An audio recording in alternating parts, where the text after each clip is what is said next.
Betonlarımızı da hazırladıq. Betona tam hazırıq. Aşağı setka 14'lükdə eləmişik.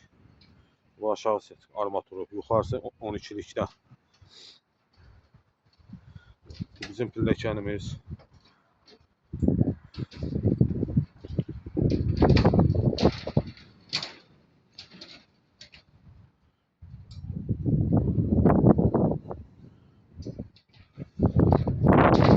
Şeyimizi de göstərək.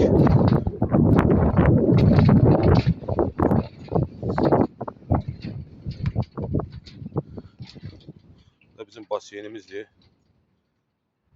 Alt setka yığılıb, turbası çəkilib. Çaya çıxırlar. Çaydan sonra üst setka da yığılacaq. İnşallah bugün beton verəcək. Örgünün də arasına aqla setkası qoyulub beton töküləcək. Kim istəsə dəmir qəlim işi, təmir fərq eləmir deyə bilər. Gəlib yüksək səviyyədə edə bilərik. İşçiliklə də edirik, lazım olsa material qarışıqdır.